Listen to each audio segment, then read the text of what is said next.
আমরা আর 2টা মিনিট অপেক্ষা করি, বাকি যারা আছে তারা আসুক। Just a minute.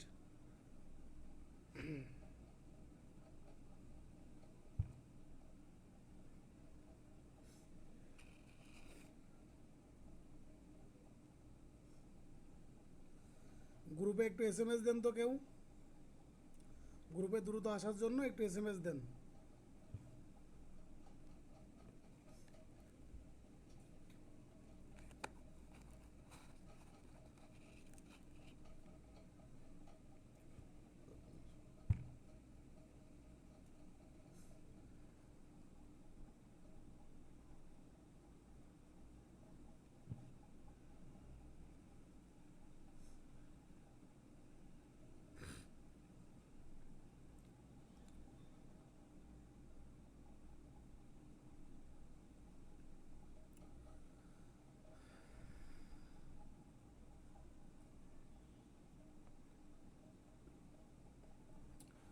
আমাদের মাঝে নতুন হাসান ভাই আসছেন, আশা করি হাসান ভাই কন্টিনিউ ক্লাস করবেন। আর কোথাও কোনো সমস্যা হলে আমাকে জানাবেন। আর ক্লাস করার সময় অবশ্যই খাতা কলম রাখবেন আর বোঝার চেষ্টা করবেন। যেখানে যতবার বুঝবেন না ততবার প্রশ্ন করবেন আমাকে।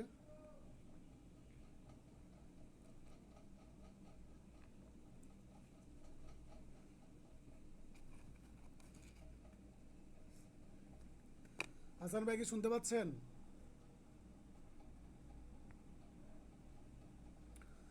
হাসান কি শুনতে পাচ্ছেন?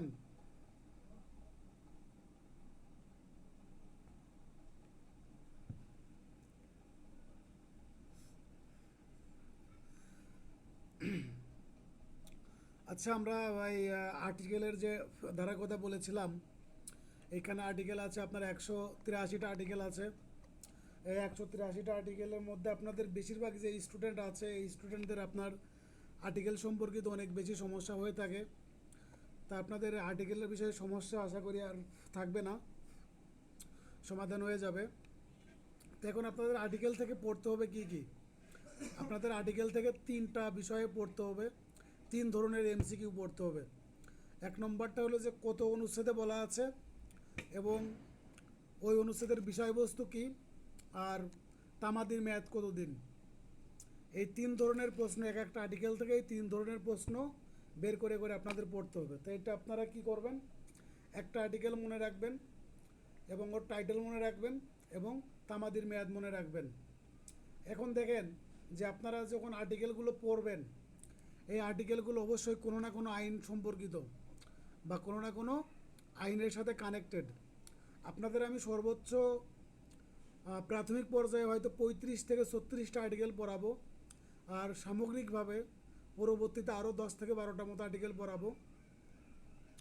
এই সব কিছু মিলে আপনাদের টোটাল 45 থেকে 48টা আর্টিকেল আমি পড়াবো। এই 183টা আর্টিকেলের মধ্যে আমি 45টা আর্টিকেলের মধ্যে পড়াবো। এই 45টা আর্টিকেলের মধ্য থেকেই আপনাদের পরীক্ষাতে আসবে, এর বাইরে থেকে পরীক্ষাতে আসবে না। ঠিক আছে? সো এই 45টা আর্টিকেল থেকে আপনারা অবশ্যই একদম মুখস্থ রাখবেন। এখন এই মুখস্থ রাখবেন কি করে সেই পদ্ধতি আমি দেখাবো, আর আপনারা মুখস্থ করবেন। এখন দেখেন যে এই আর্টিকেল, সামগ্রিক আর্টিকেলগুলোকে আপনারা কয়েকটা সাবজেক্টের সাথে ভাগ করবেন। একটা এসআর অ্যাক্টের সাথে ভাগ করবেন, একটা দেওয়ানি কার্যবিধির সাথে ভাগ করবেন, একটা ফৌজদারি কার্যবিধির সাথে ভাগ করবেন। এখন এসআর অ্যাক্টের সাথে কানেক্টেড যে যে আর্টিকেলগুলো আছে, তাহলে সেই আর্টিকেলগুলো কি করবেন, এসআর অ্যাক্টের সাথে কানেক্ট করে সেই আর্টিকেলগুলো পড়বেন। আর দেওয়ানির সাথে আপনার যে আর্টিকেলগুলো আছে ওইগুলো আপনার প্রত্যেকটাই কোনো না কোনো ধারা, কোনো না কোনো অর্ডার এর সাথে কানেক্টেড। তা যখন আমি ওই ধারা পড়াবো বা ওই আর্টিকেল পড়া, ওই অর্ডার পড়াবো, তখন আমি এই প্রত্যেকটা আর্টিকেলে আপনি কি করব, এই তামাদি আইনের সাথে কানেক্ট করব। যখন আমি তামাদি আইনের সাথে কানেক্ট করব তখন আপনারা আরও ভালো করে মেমোরাইজ করতে পারবেন। যেমন ধরেন আমি এই তামাদি আইন তো আজকে শেষ হয়ে যাবে আমাদের, তামাদি আইন শেষ হয়ে গেলে আমি এসআর অ্যাক্ট শুরু করব। তো এসআর অ্যাক্ট যখন শুরু করব তখন কিন্তু এসআর অ্যাক্টের সাথে মিনিমাম 10টা মতো আর্টিকেল কানেক্ট আছে, 10টা মতো আর্টিকেল কানেক্ট আছে। এই 10টা আর্টিকেল এসআর অ্যাক্টের সাথে পড়ায় আমি তামাদি আইনের এই 10টা আর্টিকেল সেপারেট করে ফেলবো। ঠিক আছে? যখন সেপারেট করব, প্রত্যেকটা ধারার সাথে কানেক্ট করব, তখন আপনারা এই 10টা আর্টিকেল কি করবেন, আলাদা করে মুখস্থ করবেন।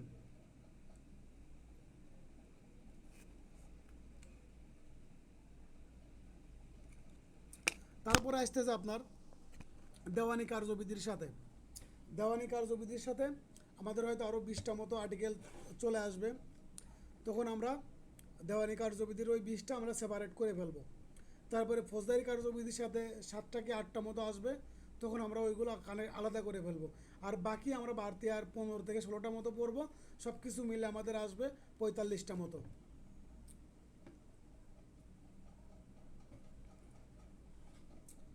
ঠিক আছে। হ্যাঁ, এখন আমরা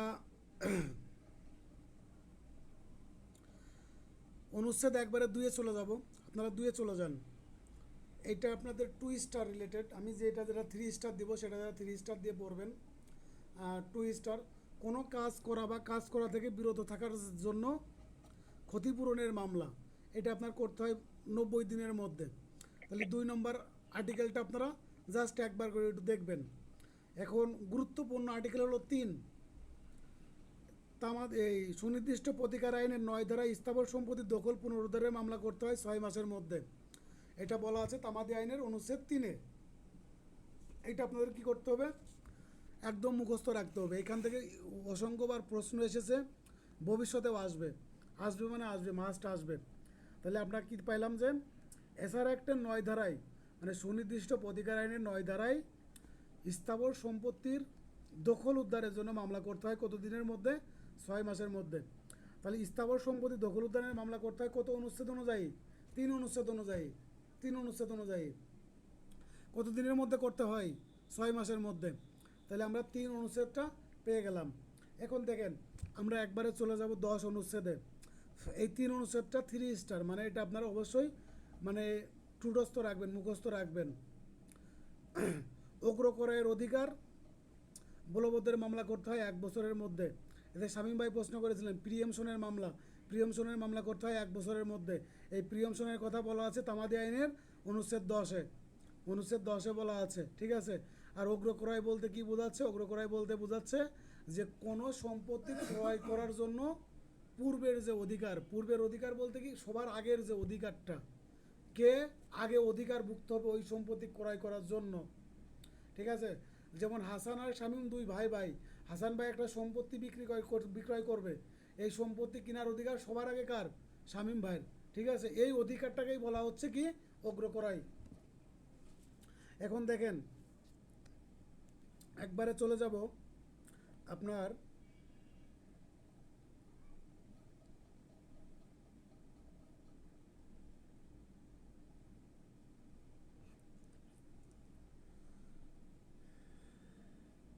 39 অনুচ্ছেদে। 39 অনুচ্ছেদে দেখেন স্থাবর সম্পত্তি অনধিকার প্রবেশের জন্য ক্ষতিপূরণের মামলা 3 বছর। 39-এ বলতেছে আপনার ট্রেসপাস, অনধিকার প্রবেশ মানে কি ট্রেসপাস। আপনারা এই যে পড়েন নাই, টট ল পড়েন নাই, হয়তো পড়েছেন। টট লতে বলা আছে ট্রেসপাসের কথা। এবার অনধিকারভাবে যদি কোনো ব্যক্তি কোনো ব্যক্তির সম্পত্তিতে প্রবেশ করে তাহলে সেক্ষেত্রে মামলা করতে হয় কত দিনের মধ্যে, 3 বছরের মধ্যে। হ্যাঁ, এটা চলে গেল 39 ধারাতে, 39 অনুচ্ছেদে। তারপরে 40 অনুচ্ছেদ 40-এ বলতেছে কপিরাইট। কপিরাইট, কপিরাইটের জন্য মানে গ্রন্থ সত্য অন্য কোনো বিশেষ সুবিধা লঙ্ঘনের ক্ষতিপূরণের মামলা করতে হয় কত দিনের মধ্যে, 3 বছরের মধ্যে। তাহলে 40-এ কি, 40-এ হলো কপিরাইট। আর 42, তারপরে আমরা অনুচ্ছেদ পড়ব 42, ইনজাংশন অফ টেন রংফুললি, মানে ভুলক্রমে যদি কি করে নিষেধাজ্ঞা লাভ করে তাহলে সেটার জন্য মামলা, ক্ষতিপূরণের মামলা করতে হয় 3 বছরের মধ্যে। তাহলে এখন আমরা এই 3টা অনুচ্ছেদ, এই 3টা অনুচ্ছেদ আমরা এক করে ফেলবো। 39, 40 আর 42, 39, 40 আর 42। তাহলে 39 দিয়ে আপনারা পাশে লিখবেন ট্রেসপাস, 40 দিয়ে লিখবেন কপিরাইট, আর 42 দিয়ে লিখবেন আপনার ইনজাংশন। এই 3টার তামাদির মেয়াদ কত, সেম। তাহলে আপনার আমার সাথে সাথে বলেন trespass, copyright, injunction, trespass, copyright, injunction. 39, 39, 40, 42, 39, 40, 42, 39, 40, 42, trespass, copyright, আপনার ইনজাংশন। আর এইগুলোর এই 3টার মামলা করতে হয় কত দিনের মধ্যে, 3 বছরের মধ্যে। কপিরাইট হোক, ট্রেসপাস হোক আর ইনজাংশন হোক, এই তিনটার ক্ষেত্রে মামলা করতে হয় 3 বছরের মধ্যে। তাহলে 39, 40, 42 এই তিনটার মামলা করতে হয় 3 বছরের মধ্যে। এই তিনটাকে আমরা এক করে ফেলবো। এই তিনটা জায়গা থেকে আমি আমার স্টুডেন্টকে অনেকবার পড়িয়েছিলাম।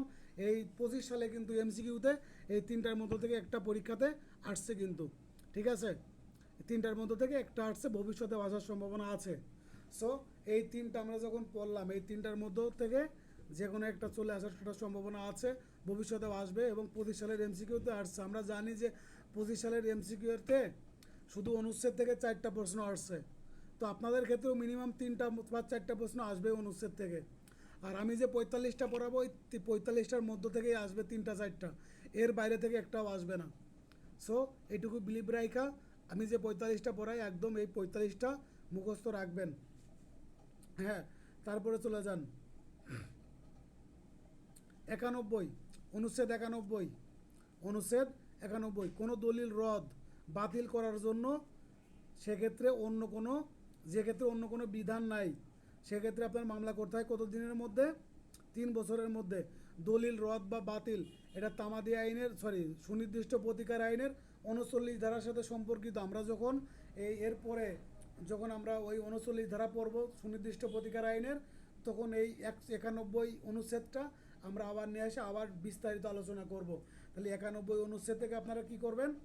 এটা খুব সুন্দর করে মুখস্থ রাখতে হবে। 3 স্টার, এটা মাস্ট 3 স্টার। এখান থেকে আপনাদের প্রশ্ন আসার সম্ভাবনা অনেক বেশি। আমি যেগুলো পড়াচ্ছি প্রত্যেকটাই গুরুত্বপূর্ণ, বেশি বেশি পড়াচ্ছি। পরীক্ষাতে আসলে এর মধ্য থেকেই প্রশ্ন আসবে, ঠিক আছে।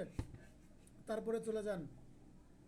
আর আমি কিছু কিছু বাদ দিচ্ছি, এর বাইরেও আমি আরও হয়তো 10 থেকে 12টা মতো পড়াবো, কিন্তু আপনাদের প্রাথমিক পর্যায়ে না। প্রাথমিক পর্যায়ে আমি যেগুলো পড়াচ্ছি এগুলো আপনারা খুব মনোযোগ সহকারে পড়বেন। আর বাড়তি পরবর্তীতে আমি আর 10-12টা পড়াবো, সেটা আমি পরে। আপাতত আপনারা এইগুলো মুখস্থ রাখবেন। আমি আপনাদের আগেও বলেছি, আপনারা এতদিন যা পড়ে আসছেন, যত কিছু শিখে আসেন না কেন, সব কিছু মনে করবেন যে ভুলে যান। আপনারা ভুলে যান, ভুলে গিয়ে আমার সাথে নতুন করে শুরু করেন, নতুন করে শুরু করবেন, নতুন করে শুরু করে এরকমভাবে পড়বেন যেন আপনারা সব কিছু নতুন করে শিখতেছেন। আইন আপনারা জানেন না, আপনারা একদম হাতে কলমে A to Z শুরু থেকে শুরু করতেছেন। হ্যাঁ, ঠিক আছে। তাহলে 91 চলে গেল। আমরা পরবর্তীতে পড়ব 95 প্রচারণামূলকভাবে যে ডিগ্রি নেওয়া হয়েছে তা রদ করার জন্য মামলা। এসআর অ্যাক্টের 31 ধারা মামলা করতে হবে কত দিনের মধ্যে? 3 বছরের মধ্যে। 96 ধারা ভুলের কারণে প্রতিকার লাভের মামলা করতে হবে কত দিনের মধ্যে? 3 বছরের মধ্যে। 96 অনুচ্ছেদ, 96 ভুলের কারণে প্রতিকার লাভের মামলা, 96 অনুচ্ছেদ। হ্যাঁ, তারপরে দেখেন আরেকটা জিনিস মনে রাখবেন যে ধার বা কর্য, এই ধার কর্যর জন্য মামলা করতে হয় 3 বছরের মধ্যে। 57, 58, 59 এই 3টা অনুচ্ছেদে বলা আছে। এগুলো জাস্ট আপনারা ধার বা কর্যর কথা এটুকু মনে রাখেন, এগুলো ডিপে পড়ার দরকার নাই, জাস্ট একবার করে একটু দেখবেন। হ্যাঁ, এবার চলে যান 103 আর 104, 104 আর 103 এই দুইটা অনুচ্ছেদ কি খুবই গুরুত্বপূর্ণ।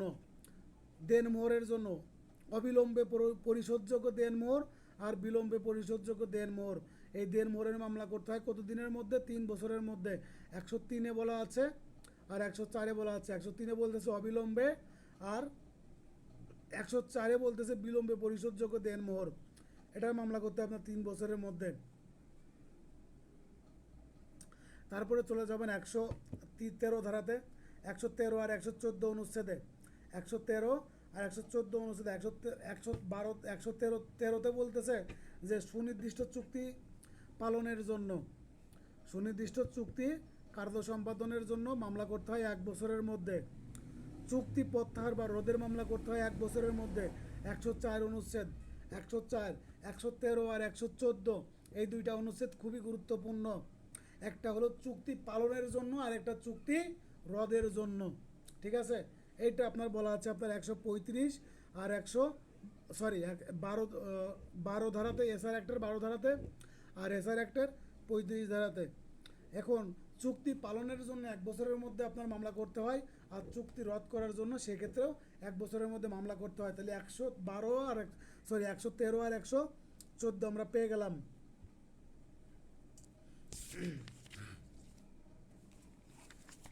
তারপর দেখেন আমরা 120-এ চলে যাব।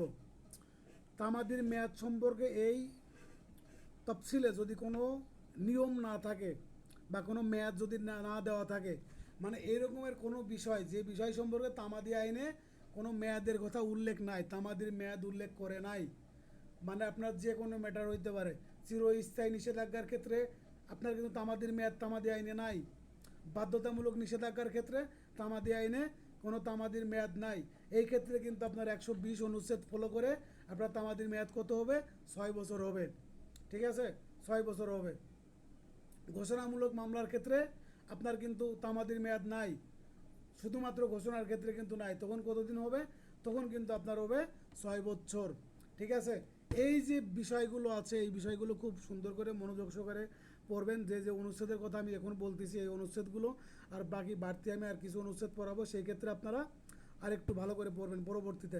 হ্যাঁ, এখন দেখেন 120 অনুচ্ছেদটা খুবই গুরুত্বপূর্ণ। অসংখ্যবার পরীক্ষাতে আসছে, বিজিএসে আসছে, বার কাউন্সিলে আসছে। সো এইটা আপনারা অনেক সুন্দর করে মুখস্থ করবেন।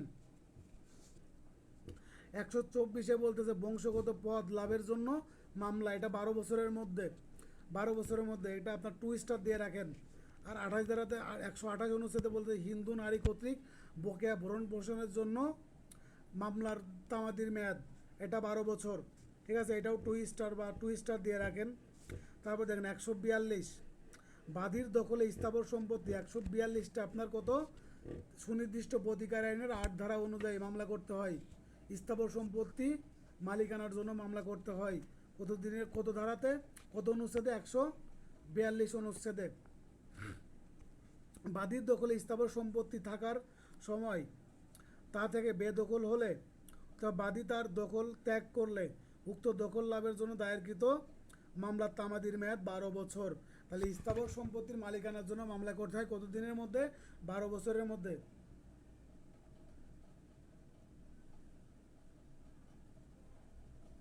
আর 144 অনুচ্ছেদে বলতেছে আপনার স্থাবর সম্পত্তি সম্পর্কিত এইটারে আপনার কি আছে?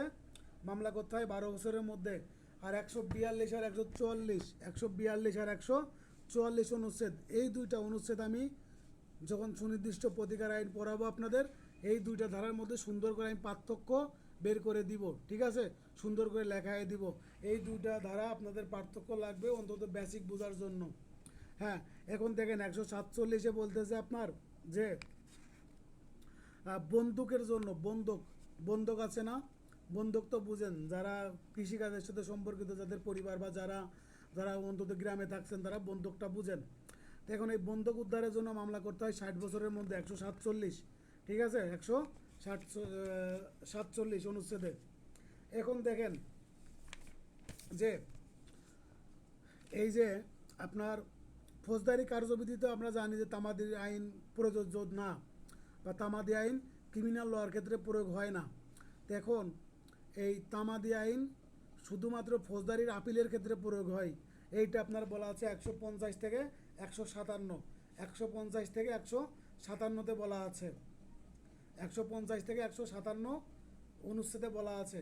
এই 7টা অনুচ্ছেদে আপনাদের মুখস্থ রাখতে হবে। কিন্তু এখন জাস্ট আমি একবার করে বলে যাচ্ছি, আপনারা যতটুকু পারবেন পড়বেন। আর যখন আমি ফৌজদারি কার্যবিধি পড়াবো তখন আমি বিস্তারিত সেপারেট করে করে পড়াবো। আমি আগেই বলেছি আমরা কিন্তু এই তামাদির যে আর্টিকেলগুলো আছে এই আর্টিকেলগুলোকে আমরা 3টা ভাগে ভাগ করব।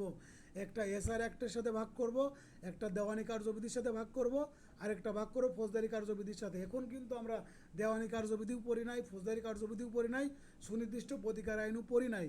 তো যখন আমি এই আইনগুলো পড়ব তখন কিন্তু আমি আবার তামাদি আইনের এই আর্টিকেলে আসব। যখন আমি আসব তখন এই আর্টিকেলগুলো আমি টোটালি সেপারেট করে ফেলবো, টোটালি সেপারেট করে আপনাকে আমি আলাদা আলাদা করে পড়াবো এক একটা করে করে। তখন কিন্তু আপনাদের এই তামাদি আইন এই আর্টিকেল সম্পর্কিত আর একটা সমস্যাও আপনাদের থাকবে না। আর আমি আপনাদের এখন যে যে অনুচ্ছেদ বা আর্টিকেলের কথা বলতেছি এই আর্টিকেলগুলো আপনারা খুব সুন্দর করে বাসায় যতগুলো পারেন মুখস্থ রাখবেন। হ্যাঁ, 85 বলতেছে আপনার যে কোনো ব্যক্তির মৃত্যুদণ্ড যদি দিয়ে থাকে নিম্ন আদালত, সেই এখানে নিম্ন আদালত বলতে কি বোঝাচ্ছে?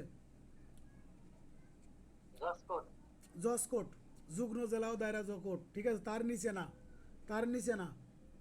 তারা তো আপনার মৃত্যুদণ্ড দিতে পারবে না, তার উপরে দিতে পারবে অতিরিক্ত জেলা জজ বা আপনার জেলা জজ, মহানগর জেলা জজ বা মহানগর দায়রা জজ, ঠিক আছে। তো আপনার এই যে এরা যদি কোনো মৃত্যুদণ্ড দিয়ে থাকে, তাহলে এই মৃত্যুদণ্ডের ক্ষেত্রে আপিল করতে হয় কত দিনের মধ্যে? 7 দিনের মধ্যে আপিল করতে হবে, 7 দিনের মধ্যে আপিল করতে হবে। এখন দেখেন, এই যে আমরা 12 ধারা পড়াইছিলাম না, এই যে আপনার মৃত্যুদণ্ড দিল, মৃত্যুদণ্ড দেওয়ার পরে কি 7 দিন? এই মৃত্যুদণ্ডের আদেশ দিছে, এই আদেশের কী লাগবে? কপি লাগবে আমাদের, নকল লাগবে। এই নকল উত্তোলনের জন্য যে সময় যাবে, সেই সময় ব্যয় করে যে সময় থাকবে, সেই সময় থেকে 7 দিনের মধ্যে কি করতে হবে? আমাদের আপিল করতে হবে, ঠিক আছে। তারপর দেখেন, হাইকোর্ট কর্তৃক মূল দেওয়ানি এখতিয়ার প্রয়োগকালে প্রদত্ত ডিগ্রি বা আদেশের বিরুদ্ধে আপিল, এই ক্ষেত্রে আপনার 20 দিনের মধ্যে আপিল করতে হয়। তারপরে 152তে চলে যান, জেলা জজ আদালতে 152 অনুচ্ছেদ অনুযায়ী জেলা জজ আদালতে আপনার আপিল করতে হয় কত দিনের মধ্যে? 30 দিনের মধ্যে। 152তে এই ক্ষেত্রে আপনার 152 আর 156 এক করবেন, 152 আর 156 এক করবেন, ঠিক আছে। 152 আর 156 এক করে ফেলবেন। তারপরে দেখেন 156তে বলতেছে যে আপনার যে হাইকোর্ট ডিভিশনে আপনার যদি আপিল করতে হয়, তাহলে আপিল করতে হয় কত দিনের মধ্যে? 90 দিনের মধ্যে। আর আপনারা এখানে আরেকটা জিনিস আপনারা জাস্ট নোট করে নেন যে আপিলের মেয়াদ কিন্তু দেওয়া আছে, রিভিশনের মেয়াদ কিন্তু কোথাও দেওয়া নাই। সেই ক্ষেত্রে আপিলের যে নিয়ম আছে, যে বিধান আছে, আপিলের বিধানটাই রিভিশনের ক্ষেত্রে প্রয়োগ হবে, ঠিক আছে। রিভিশনের ক্ষেত্রে আপিলের বিধানটাই প্রয়োগ হবে। হ্যাঁ, তাহলে 152 আর 156 পেলাম, আমরা চলে যাবো 154 আর 55তে। আর 153 বলতেছে leave to appeal, leave to appeal করতে হয় কত দিনের মধ্যে? 30 দিনের মধ্যে। 153তে বলতেছে, 154তে বলতেছে ফৌজদারি কার্যবিধির অনুযায়ী হাইকোর্ট ব্যতীত অন্য যে কোনো আদালতে আপিল। তাহলে হাইকোর্ট ব্যতীত অন্যান্য কোনো আদালতে যদি আপিল হয়, তাহলে সেক্ষেত্রে কোন হবে? জেলা জজ আদালতে বা দায়রা জজ আদালতে। যেহেতু হাইকোর্টের কথা বলতেছেন, আপিল একটা তাদেরই আছে, দায়রা জজের আছে, জেলা জজের আছে। সেই ক্ষেত্রে আপনার করতে হয় কত দিনের মধ্যে? 30 দিনের মধ্যে আপিল করতে হবে। আর 155 বলতেছে হাইকোর্ট ডিভিশন আপিল করতে হবে কত দিনের মধ্যে? আপনার 60 দিনের মধ্যে, ঠিক আছে, 60 দিনের মধ্যে। 152, 152 আর 156 আপনার মানে সিভিলের ক্ষেত্রে, ঠিক আছে। জেলা জজ, আমরা জানি যে জেলা জজ আপনার সিভিল মামলাগুলো ডিল করে থাকে, কিছু কিছু ক্রিমিনালও দেখে। আর দায়রা যে জজ আদালত আছে, মানে ওরা একই ব্যক্তি যখন আপনার ক্রিমিনাল মামলা যখন ডিল করবে, তখন সে হয়ে যাবে আপনার কি? দায়রা আদালত। আর যখন আপনার সিভিল মামলা ডিল করবে, তখন হয়ে যাবে কি? জেলা জজ। কিন্তু সে ব্যক্তি একই, একজন ব্যক্তি, ঠিক আছে। জেলা ও দায়রা জজ একজন ব্যক্তি, কিন্তু যখন সে সিভিল মামলা ডিল করবে, তখন সে হয়ে যাবে জেলা জজ। আর যখন ক্রিমিনাল মামলা আপনার বিচার করবে, তখন সে হয়ে যাবে দায়রা জজ, ঠিক আছে। হ্যাঁ, তাহলে 152 আর 156 আপনার সিভিলের ক্ষেত্রে, আর 154 আর 55 ক্রিমিনাল মামলার ক্ষেত্রে, ঠিক আছে। এইগুলো চলে গেল।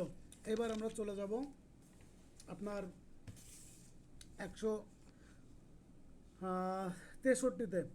163 আপনার সিভিলের ক্ষেত্রে প্রযোজ্য, মামলা যদি খারিজ হয়, খারিজ আদেশের বাতিলের বিরুদ্ধে যদি আপিল করতে হয়, সেক্ষেত্রে সে আবেদন করতে হয়, সেক্ষেত্রে আবেদন করতে হয় 30 দিনের মধ্যে। 163 আর 64 মানে আপনার এই যে অর্ডার 9 অনুযায়ী যদি কোনো ব্যক্তি যদি আপনার কি হয়, মামলা যদি খারিজ করে দেয়, সেক্ষেত্রে খারিজ আদেশ বাতিলের জন্য কি করতে হয়?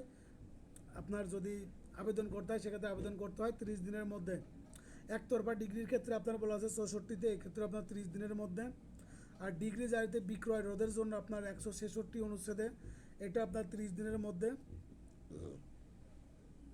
হ্যাঁ, তারপর দেখেন না চালানোর ক্ষেত্রে, মানে তদবিরের অভাবে যদি আপনার কোনো মামলা যদি আপনার কি করে খারিজ করে দেয়, সেক্ষেত্রে আপনার কি করতে হবে? আপিল করতে হবে, পুনরায় আপিল শুনানির জন্য যদি আবেদন করতে হয়, সেক্ষেত্রে করতে হবে 30 দিনের মধ্যে। এটা আপনার 168তে বলা আছে, আর 169-এ বলা আছে যে আপিলের একতরফা শুনানি হয়েছে, পুনরায় তা শুনানির জন্য দরখাস্ত, এটাও আপনার করতে হয় 30 দিনের মধ্যে। তারপর দেখেন নিঃস্ব হিসাবে আপিল করার জন্য অনুমতির দরখাস্ত, নিঃস্ব হিসাবে, নিঃস্ব ব্যক্তির কথা বলা আছে অর্ডার 44-এ, অর্ডার 44-44 নিঃস্ব ব্যক্তির কথা বলা আছে। এই নিঃস্ব ব্যক্তি হিসাবে আপিল করার অনুমতির জন্য দরখাস্ত করতে হয় কত দিনের মধ্যে? 30 দিনের মধ্যে। এটা বলা আছে আপনার 170-এ। হ্যাঁ, তারপরে দেখেন, তারপরে চলে যাবে 176 এবং 177-এ। এখানে আপনার বাদী এবং বিবাদীর পক্ষভুক্তি যদি করে থাকে, সেই ক্ষেত্রে আপনার প্রতিনিধিকে পক্ষভুক্তি করার আবেদন করার জন্য আপনার আবেদন করতে হয় কত দিনের মধ্যে? 90 দিনের মধ্যে। একটা আপনার 66-তে বাদীর ক্ষেত্রে, আর 77-এ কিসের ক্ষেত্রে? বিবাদীর ক্ষেত্রে কথা বলা হয়েছে। একটা হলো বাদীর ক্ষেত্রে আর একটা বিবাদীর ক্ষেত্রে। আর এই বাদী এবং বিবাদী পক্ষভুক্তকে বলা হয়, কি বলা হয়? কায়কোমার মামলা, কায়কোমার মোকদ্দমা। এটা আপনার সিপিসির কততে আছে? সিপিসির 22 আদেশে বলা আছে, আদেশ 22-এ বলা আছে। আমি যখন সিপিসি পড়াবো তখন A to Z খুঁটে খুঁটে পড়াবো, ঠিক আছে? হ্যাঁ, এইবার দেখেন যে আমাদের মূল যে এই সিপিসির একটা ইয়ে আছে 182, 182 অনুযায়ী আপনার এই যে ইসের জন্য, ডিগ্রি জারির জন্য মামলা দায়ের করতে হয়। ফার্স্ট আবেদন করতে হয় 3 বছরের মধ্যে, আর নতুন আবেদন করতে হয় 12 বছরের মধ্যে। এটা আপনার দেওয়ানি কার্যবিধির ধারা 48-এ বলা আছে। তা এই দুইটা ধারা সম্পর্কিত আমার আমার নোটে বিস্তর একটা আলোচনা আছে। এই আলোচনাটা যখন আমি সিপিসি পড়াবো তখন পড়াবো। যেমন ধরেন, যদি কোনো ডিগ্রি যদি সংশোধিত হয় তাহলে মামলা করতে হয় 3 বছরের মধ্যে। রেজিস্ট্রি করা হলে 6 বছরের মধ্যে মামলা দায়ের করতে হয়। প্রতারণা বা অন্যান্য বিষয় থাকলে পরে তারপরে আপনার কি সময় শেষ হওয়ার পরেও মামলা করা যায়, ঠিক আছে? আরও অনেক বিষয় আছে যেগুলো আমি যখন এই দেওয়ানি কার্যবিধি পড়াবো তখন আমি আরও বিস্তারিত আলোচনা করব, ঠিক আছে? এখন পর্যন্ত যেগুলো আপনাদের পড়াইলাম অনুচ্ছেদ, এইগুলো আপনারা জাস্ট মনোযোগ সহকারে একটু পড়বেন, খুবই মনোযোগ সহকারে পড়বেন। আর আমি পরবর্তীতে এসআর অ্যাক্ট শুরু করব। আপনাদের পরবর্তী পরীক্ষা, আমি পরীক্ষার কথা বলেছি আগামী বুধবারের দিন আমি তামাদি আইনের পরিপূর্ণ তামাদি আইনের উপর একটা পরীক্ষা নিব। আপনারা আশা করি যারা আছেন সবাই পরীক্ষা দিবেন, পরীক্ষা মিস দিবেন না। আর আমি কিন্তু সহজ প্রশ্ন করি না, আমি খুব ক্রিটিক্যাল চিন্তাভাবনা করে প্রশ্ন করি। আমার প্রশ্নের উত্তর করতে হলে আপনাদের একটু চিন্তাভাবনা করে উত্তর করতে হবে। আর আমার প্রশ্ন আপনারা যদি 40-এর মধ্যে আপনি যদি 20 পান, তাহলে মনে করবো যে আপনার প্রস্তুতি অনেক ভালো, ঠিক আছে? সেই অনুযায়ী আপনারা পড়ালেখা করবেন এবং একটু ডিপে পড়ার চেষ্টা করবেন। আর আগামী বুধবারের দিন আপনাদের পরীক্ষা নিব। বুধবারে পরীক্ষা নেওয়ার পরে পরবর্তীতে আগামী বৃহস্পতিবার আপনাদের আমি কি করব? আপনাদের আমি ক্লাস নিব, ঠিক আছে? এসআর একটার উপর প্রথম ক্লাস হবে। আর এখন বাকি যে সৈকত ভাই আছেন, এনামুল ভাই আছেন, হাসান ভাই, মুশফিক ভাই, দীপ ভাই, শামীম, যারাই আছেন নতুন আমাদের মাঝে, হাসান ভাই ক্লাস করতে আসছেন, তারপরে এনামুল ভাই আছেন, সৈকত ভাই আছেন, আপনাদের সবার প্রতি একটা অনুরোধ থাকবে, আপনারা যদি পড়ালেখা করেন তাহলে পড়ালেখা করার মতো করতে হবে। আমাদের এর আগে আমি বলেছিলাম যে আমাদের কোনো টার্গেট হওয়া উচিত না যে নেক্সট সেমিস্টার। আমাদের টার্গেট অলওয়েজ দিস সেমিস্টার। আমরা একবারই চেষ্টা করবো, একবারেই সফল হবো। আমাদের বারবার চেষ্টা করার মতো ধৈর্য বা অন্য কোনো কিছু আপনাদের জন্য এই ধরনের টেন্ডেন্সি না আসে। একবারেই ভালো করে চেষ্টা করতে হবে এবং একবারেই পাস করতে হবে। এই ধরনের মেন্টালিটি, এই ধরনের চিন্তাভাবনা নিয়েই আপনারা পড়ালেখা করবেন। আপনাদের যত ধরনের সহযোগিতা প্রয়োজন আমি তত ধরনের সহযোগিতা আপনাদের আমি করব। কিন্তু আমার এখানে যারা পড়বেন আমি 100%কে পাস করানোর জন্য চেষ্টা করবো, 100%ই পাস করবে ইনশাল্লাহ। কিন্তু এক্ষেত্রে আপনাদের আন্তরিকতা, আপনাদের চেষ্টা, এগুলো থাকতে হবে। এখন আপনাদের নিয়মিত ক্লাস করতে হবে। আপনার নিয়মিত ক্লাস করবেন, পরীক্ষা দিবেন, একটা পরীক্ষাও মিস দিবেন না, প্রত্যেকটা ক্লাসই করবেন। আর যেখানে সমস্যা হয় আমাকে ইনস্ট্যান্ট আমাকে কল করবেন, এসএমএস করবেন, ভয়েস এসএমএস পাঠাবেন, ছবি তুলে পাঠাবেন। যেখানে সমস্যা আমি সেখানে আপনাদের আমি সমাধান করার চেষ্টা করব। আর পড়ালেখা রিলেটেড হয়তো আপনারা অনেকেই আছেন, অনেকের কাছে পড়েছেন, আমি আসলে জানি না, যেভাবে পড়েছেন আলহামদুলিল্লাহ পড়েছেন, ভালো করেছেন। পড়লে তো আসলে জ্ঞান বাড়ে। এখন আপনারা আশা করি আমার সাথে লেগে থাকেন। এখানে যারা আছেন একজনও ব্যর্থ হবেন না, আমি এটুকু গ্যারান্টি দিয়ে আপনাদের বলতেছি, একজনও ব্যর্থ হবেন না। আপনাদের যত ধরনের চেষ্টা আছে, যত ধরনের পদ্ধতি আছে, সকল পদ্ধতি অ্যাপ্লাই করে আপনাদের আমি পাস করাবো, ঠিক আছে? বাকিটা আল্লাহ ভরসা। আপনাদের কারো কি কোনো প্রশ্ন আছে? যদি প্রশ্ন থেকে থাকে তাহলে আমাকে প্রশ্ন করুন। জি জি শামীম ভাই।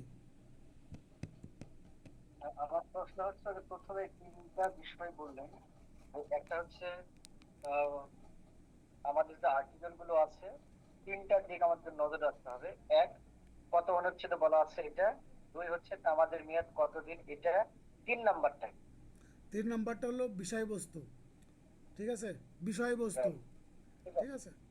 হ্যাঁ, এই মামলার বিবরণ যেটা। হ্যাঁ, টাইটেলটা আর কি।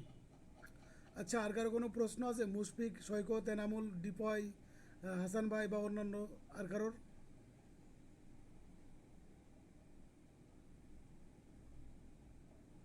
পরীক্ষাটা কতক্ষণ নাগাদ হতে পারে?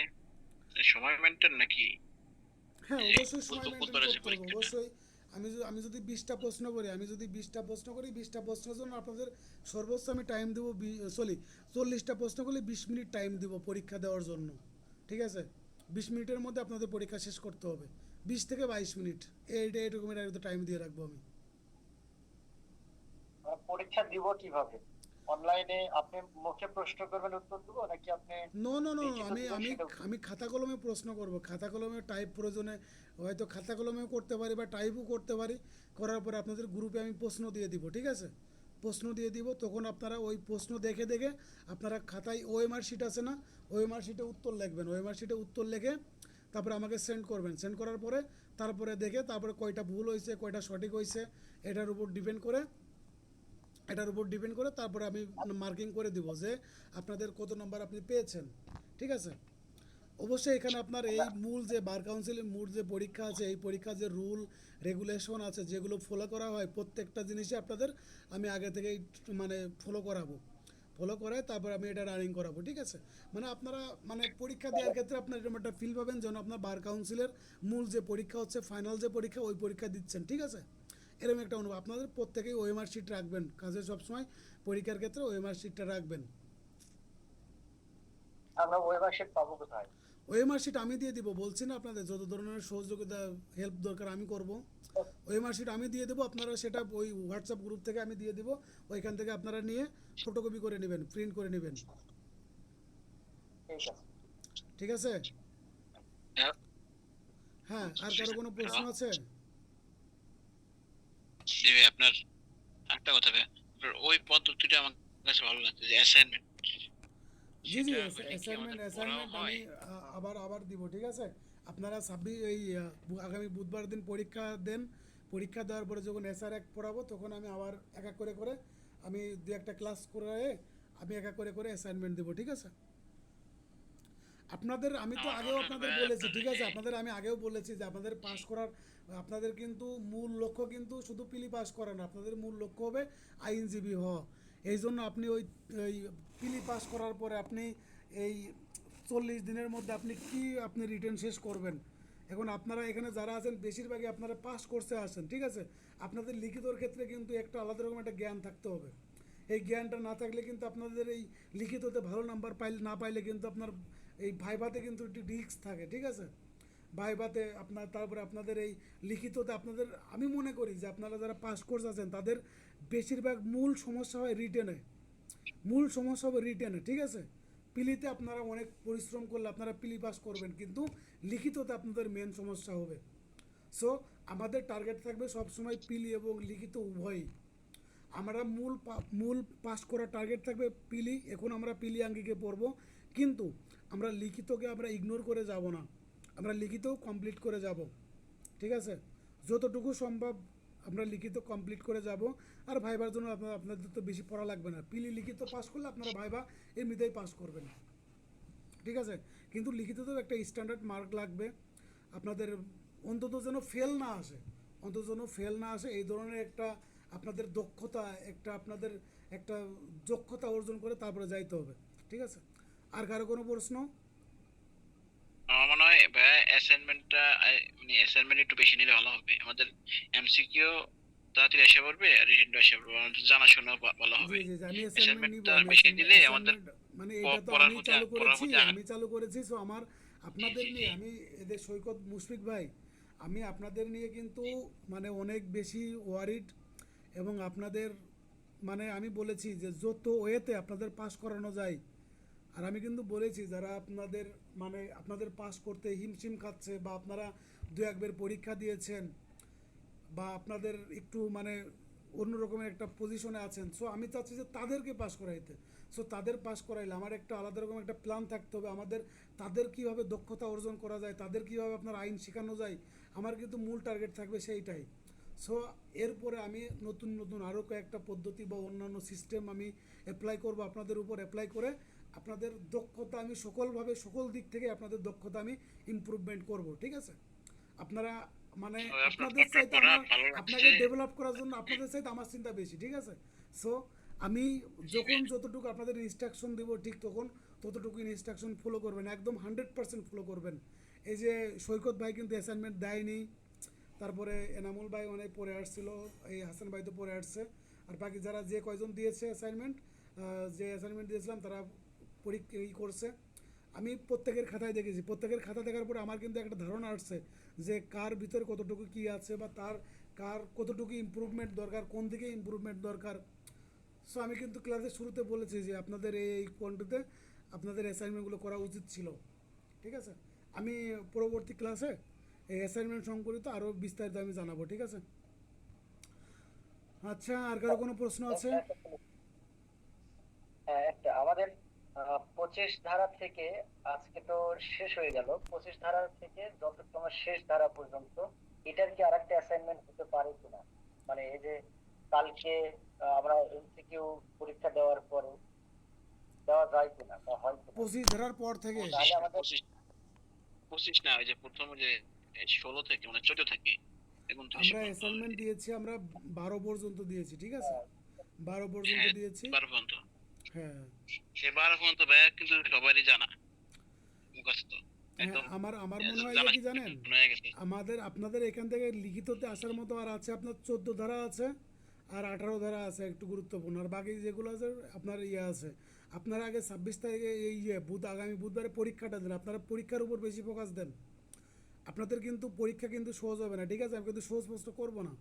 সো আপনারা আগে এই এমসিকিউটা এটা শেষ করেন, আপনাদের হিউজ পরিমাণে আমি অ্যাসাইনমেন্ট নিয়ে থাকবো, ঠিক আছে? জি ভাইয়া, জি ভাইয়া, থ্যাংক ইউ ভাইয়া। আপনারা মূলত আপনাদের এই আগামী বুধবারে যে পরীক্ষা নেব, ওই পরীক্ষার উপর একটু ফোকাস দেন, ঠিক আছে? আচ্ছা, ঠিক আছে, হাসান ভাই, এনামুল ভাই, সৈকত ভাই, মুশফিক, ডিপয়, শামীম ভাই, সবাই ভালো থাকবেন। আসসালামু আলাইকুম, ঠিক আছে? ওয়ালাইকুম আসসালাম, আসসালামু আলাইকুম। ওয়ালাইকুম আসসালাম।